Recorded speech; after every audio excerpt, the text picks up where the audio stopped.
Hey, how's it going? Jason here, and in this episode we're going to be working on this Pyracantha I have right here. Alright, so this Pyracantha I have right here is basically just a 1 gallon. It's going to be a little bit of an overgrown one. You can see in here the trunk is a little bit thicker than what you'd normally find in a 1 gallon. And sometimes I tend to let my 1 gallons overgrow a little bit. So this one has overgrown quite a lot, and it's definitely much thicker than what you normally find in a 1 gallon nursery stock. But if you're able to find something like this that's a little bit overgrown, these are great. These are great trees for turning into bonsai, and they're great for raw material. All right, so one of the things I'm going to do really quick is just remove it from this can just so we can see it a little bit better.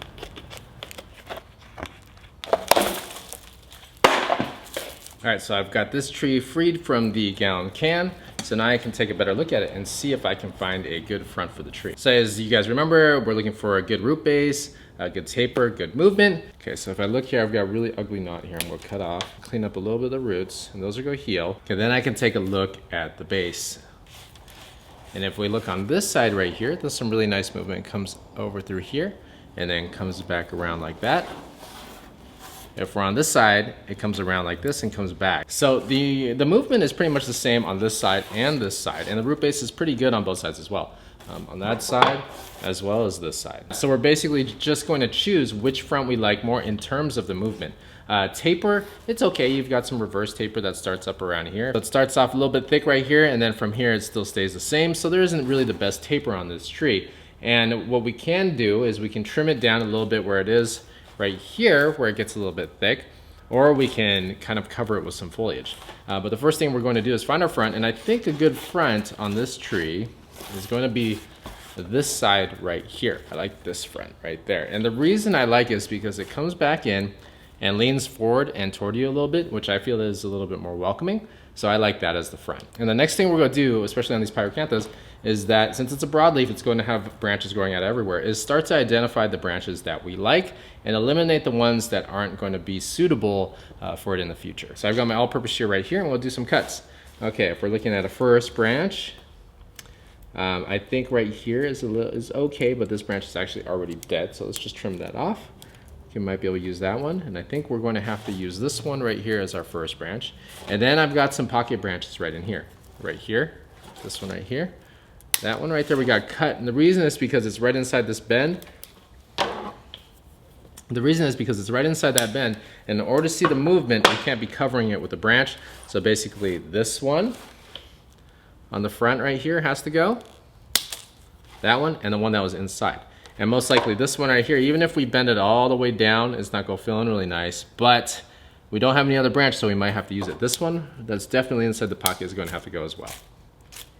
Okay, so just like that, we've eliminated some branches, and I've got this one right here that's running parallel. This one right here is running parallel to this thicker branch, so we're probably not going to use that one, but we're going to leave that one for now. So what I'm going to do is I'm going to wire some of these down to start to create a structure on the tree on the bottom branches. And you'll notice that I haven't touched anything on the top here yet. I'm going to first establish my base before I decide to cut anything off of here. A lot of people like to skip around and start jumping around the tree and start to cut off stuff at the top without really establishing that foundation first. What you want to do when you're starting is really just establish the main branches first, and then you can kind of see what you need on the top. Because there's a lot up here that you don't need, that you can eliminate, but you don't want to jump to that too quick. So I'm going to bring some of these branches down. I've got some thicker wire here to do that, and I'm not going to need a lot of wire. In fact, these branches are tiny, so I only need to apply a few. So find your good anchor points. If they're really thick, you might not be able to bring them down. Remember that Pyracanthas, first they have thorns, like the one that just got me right now, but also they have very brittle branches. So just be careful when you're wiring them. Don't go too aggressive on it, like this one right here. This one does move, like there. So we're gonna bring that one down as much as we can. Put it into the spot and use the wire. Put it into the spot and then use the wire basically to hold it in that spot. So you're bending with your fingers and then using the wire to just hold it there. And then if you've got thick enough wire, the second that you leave it there, it's just going to stay in that spot. And then you'll probably be able to put in some more bends after that. But that's a really easy way of making sure you don't apply too much pressure. It's just using your fingers. And that you're not using the wire to actually bend the branch. You're just bending the branch and then putting the wire on. Okay, so we've got that on there. Now I've got that one down there. And then we can see if we might be able to use this one on the side. So I'm gonna wire this one first, this one right here. So I just did this guy right here, this one, which basically was just brought down maybe a ½ inch. I'm gonna bring this one down with the same gauge wire and we'll see where that leads. Cut off another thin piece, and this one I'm gonna have to wire around the trunk once, which is kind of ugly, but just for training purposes, you just gotta leave it on there for a few months. Okay. You see how that branch bends? All I'm gonna do is I'm gonna put that in the spot and then I'm gonna put the wire on it once it's in that spot. Just like that. And then you don't really have to worry about it breaking because you're not going over what the branch wants to do. Okay, just like that. And you cut off the wire right there, right at the end. And then you can go in and fine tune a little bit, but don't get too aggressive. Make sure that you're not bending, you're supporting it right there. So you're not gonna break it right there. But if you've got the wire that's right along the top right there, if you've got the wire that's right along the top of that branch, it'll support it from breaking. And that's a kind of a nice thing to keep in mind when you're wiring, is making sure that you've got a wire going over the part where you're actually trying to bend the branch. That way, it's always being supported by your wire or your fingers when you're bending it down. So I brought that one down maybe another ½ inch, and we'll see how that looks. It doesn't look too bad. It's conflicting with this one at the back right here, so we might not actually need that one, but we're gonna leave it on for now. So now, I'm going to continue to bring some down. With that gauge wire is actually perfect, and it's really easy. You just grab a little bit of a small piece of wire, wrap it around the trunk if you've got no other anchor spot. It's always better to grab another branch if you can, that way you don't have to have too much wire sitting on the trunk while it's training. Make sure to end the coil over the branch so it kind of keeps it down and anchored down so that way it doesn't spring out of it. And then you can bring it down. So you can see that this one was brought down about ½ inch as well. So they're all being brought down just a little bit. They don't need to come down really that much. But now we've got somewhat of a base. Okay. So we've got this, we've got a branch here wired, we've got a branch here wired, and we got this one wired as well. I've got this one growing, that's pretty nice. And you might at this point decide that, hey, that might be it. Maybe that's the height of the tree I like. So let's get a white piece of paper and we can see what that's going to look like. Okay, so I got a white piece of paper and I'm going to show you what that looks like if we decided that this was all we want to do on the tree. If we go like that and hide all that part right here, I don't know if that works, like that. If you hide that whole part right there at the top of the tree, you can see that this could be a very short tree, like there. That could be a very short tree, and that could be it right there if you decide that you want to build the apex from there. And that's really not a bad option, because if you cut that there, right here, if you cut it there, then you'll stop the whole reverse taper. I mean, what you'll do is you'll end up cutting this whole branch off right here. You'll cut this branch off right there. And then what will happen is that all these branches right here at the top will start to grow, and they'll cover this area, and they'll actually cover that whole reverse taper, and you'll have basically some taper going from here to here. Now, if you want to continue up on this curve, you know, the thing I don't like about this is that it's a pretty big curve. Now, typically with movement, what we're looking for is some type of bigger curves on the bottom, and then it kind of gets skinnier as you get up. So you've got this kind of tapering look to the curve. It's not going to be just kind of this huge bends going all the way to the top. And that's what's kind of going on right here, especially if you look at it, especially right when it gets near the top of the tree right there. So it basically comes off and just shoots off that way. Now you can make something work with that, but I think if you're going to use these branches right here on the bottom, then this is going to this one's going to conflict with all this. Okay, if we look at this, we can see that the curve goes from here and gets kind of flat right there. Now, a way that we can solve this is if we just bend it up a little bit. So now we've got the base right there, and it's aligning with the apex right there, and we've got a little bit of movement right there that kind of, at least it's diagonal and not just straight off, kind of horizontal that way. So what we're going to do is I'm going to style it based on this being the apex, and we're going to see how it looks. Now this is where we're going to start eliminating some branches off the top. Okay, so I've got a thicker branch on the back here that is going a little bit there's too many. It's right there. There's a little bit too many, so I'm going to trim off some of those and thin it out a little bit. Okay, so I took off a few. Now I didn't cut off the branch entirely, it's still there. So now I'm going to bring it down with some wire, and we'll see how it looks.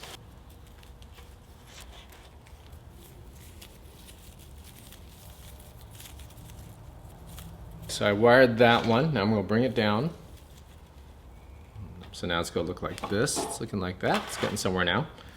Now we can kind of see how to balance this side out. So we need something on the right here. Right here. So at this point I've got kind of this part established. I need something on the right to balance this out. Now I've got some branches that are going straight up, which really don't help, so I've got to eliminate some of those. Okay, like this one right here. That one right there was going out that way, so I'm going to eliminate some of the branches and we'll bring that one down into its spot right here to the right. This one just like that.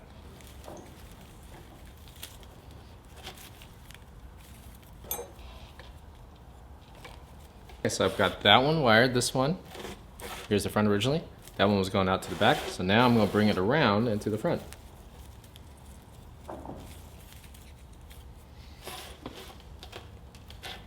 So now you can see that the right is starting to fill in just with that one branch.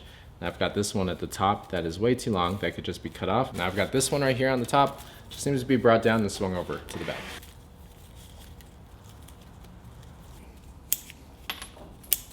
Okay, now we're getting somewhere. Starting to look a little bit better. Now I've got this one right here. Now this one I could swing it down to the front, but it's really ugly. So that one I'm just gonna cut it short. That one right at the front, okay? Okay, we'll do a secondary on this one.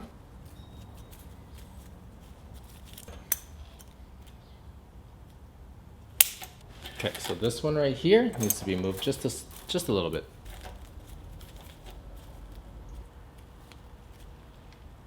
All right, so I've got this all wired up and it's looking pretty decent. The problem is it's just too busy inside here, and that's because of this guy right here. And that one is, unfortunately, needs to go. And that's because it's in the pocket right there of that curb. So it's just gotta go. Even though it seems like it fills in the gap, fills in a spot, it just distracts away from the movement of the tree. So you gotta go in there and you gotta cut that one off. But what that does is it lets you see the movement a little bit better instead of having a branch that's just right there. Now luckily I've got this branch right here that gives it a little bit of depth. So now I'm gonna do some final adjustments. You kind of see the tree is pretty full at this point, but I can go in there and I can start to fine tune this and try to set these branches in better spots. Now for this process, you wanna make sure that you're putting the tree at its angle that you were planning on potting it. That way you put it and set it in the spots, the correct spots that you want. And since now I've got my main branches wired, I know I don't need a lot of these branches. In fact, I have too many, so I can eliminate some.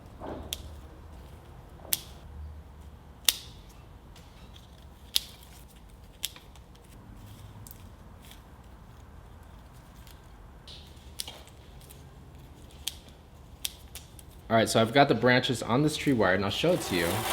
As you can see, that's got some structure right there.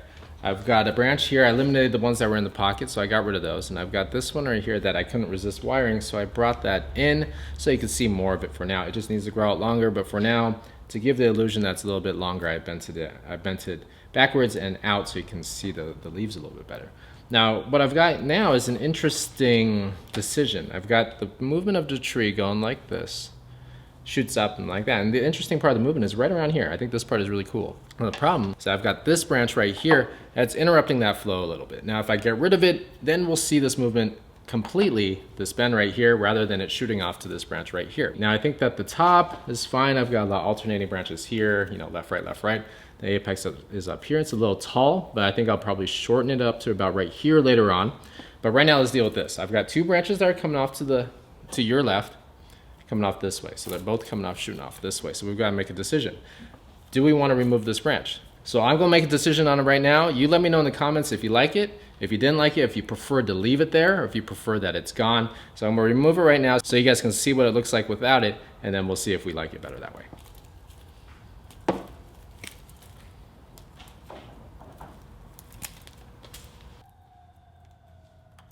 All right, so I've made that cut.